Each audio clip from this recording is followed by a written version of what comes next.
All right, let's jump right into this explainer, breaking down political scientist John Mearsheimer's pretty stark analysis of the escalating conflict between the US and Iran. We're going to examine how tactical failures on the ground are sending massive geopolitical ripples across the globe and basically fundamentally altering the global balance of power. Mearsheimer's whole realist assessment here boils down to this. The United States is currently trapped in a conflict it simply cannot win through conventional military means. His argument is that the U.S. is playing a losing hand right now, and eventually, a deal heavily favoring Iran will be the only realistic way out. So, how exactly did we get here? How does a lightning-fast shock and awe campaign morph into an absolute strategic nightmare for the U.S.? Well, over the next few minutes, we're going to map out exactly how an initial operation designed for swift regime change immediately hit a brick wall of Iranian resilience, dragging multiple global powers into the fray. Part 1. The Failed Shock and Awe. So, Mearsheimer notes that the US and Israel kicked off this 40-day strategic bombing campaign expecting, well, a super quick victory. The initial goals were massive. We're talking regime change, completely halting nuclear enrichment, stopping proxy support, the whole shebang. But it completely fell flat. And that failure culminated in the June 17th Memorandum of Understanding, which Mearsheimer literally describes as an Iranian victory, and essentially a US surrender document. Now, there's a specific number that perfectly highlights why Mearsheimer argues escalating to a ground war is basically off the table. 6,000.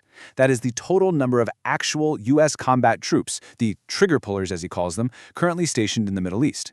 When people talk about a ground invasion, that number shows you just how unfeasible that strategy actually is. I mean, just compare that 6,000 to the 93 million people actually living in Iran.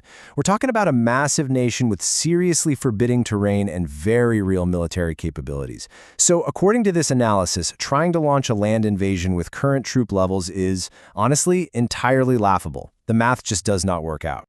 When you look at the timeline of events, Mearsheimer points out how incredibly fast the U.S. burned through its viable military options. In just a matter of months, the U.S. cycled rapidly from a totally failed air campaign straight into a failed naval blockade before finally conceding to that June 17th MOU. Basically, every tool in the conventional playbook was thrown at this, and none of them achieved the goal. Moving on to Part 2, the battle for the Straits. So, what exactly blew up the conflict again after that June 17th agreement? Well, it fell apart almost immediately because the U.S. basically refused to accept Iran's control over the Strait of Hormuz, which, by the way, was clearly outlined in Article 5 of the MOU. The U.S. tried to force its own separate American-controlled shipping channel. Iran obviously found that unacceptable, and boom, we're right back to reinstated blockades and a daily tit-for-tat bombing campaign. Now, you always hear that 20% of the world's oil flows right through the Strait of Hormuz, right? Well, while the closure there blocked 13% of that global oil, 7% is actually still slipping out through Saudi and UAE pipelines over to the Red Sea. And that remaining 7%, it is literally the only thing keeping the global economy barely afloat right now. But here is the massive vulnerability Mearsheimer highlights. Iran can just pick up the phone and ask its Houthi allies to completely shut down the Bab el-Mandeb Strait at the far end of the Red Sea. If the U.S. escalates, say by attacking Iranian power grids, Iran just shuts down that strait. That completely cuts off that final escaping 7% of oil and would send the whole international economy straight off a cliff. Which brings us to Section 3, Iran's coercive leverage. This is a core theoretical concept for this explainer. And honestly, it's absolutely crucial for understanding who's actually holding the cards in the standoff. Coercive leverage. It's essentially the strategic advantage you get when you can inflict unacceptable economic or military damage on your opponent over a sustained period of time. Mearsheimer argues that as the clock ticks on this conflict, the balance of that leverage shifts firmly in Iran's direction, purely because they hold the ultimate trump card over the global economy. So why exactly does the analysis say Iran has the upper hand? First off, they see this as an existential fight, meaning their leadership is willing to absorb a massive amount of punishment. Plus, they're already incredibly used to surviving under severe economic sanctions. Add in their capability to literally crash the global economy via those straits, and on top of that, they're actively draining precious, irreplaceable U.S. munitions in this endless tit-for-tat strategy. All right, Part 4, the sidelining of Israel. Let's pivot to the regional ripple effects, because this conflict has surprisingly sidelined one of its main instigators. The analysis points out this really fascinating paradox. Israel, who heavily pushed the U.S. into that initial 40-day shock and awe campaign, is now basically taking a total back seat. They are sitting on the sidelines of the current tit-for-tat war, pretty much passing the buck entirely to America. And why the sudden shift? Simply put, Israel really wants to avoid turning into a giant magnet for Iranian ballistic missiles and drones.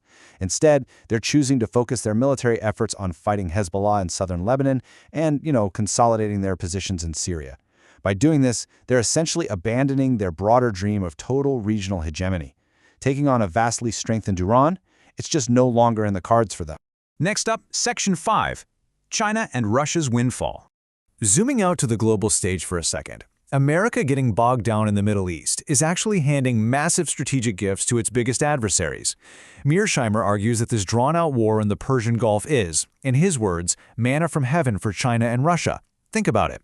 It pins the U.S. down, completely drains his incredibly precious weapons stockpiles, and completely derails America's intended strategic pivot to contain China over in East Asia.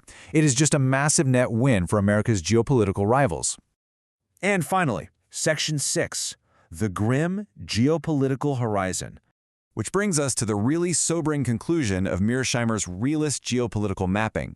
The harsh reality right now is that the U.S. is facing two protracted, completely resource-draining conflicts at the exact same time.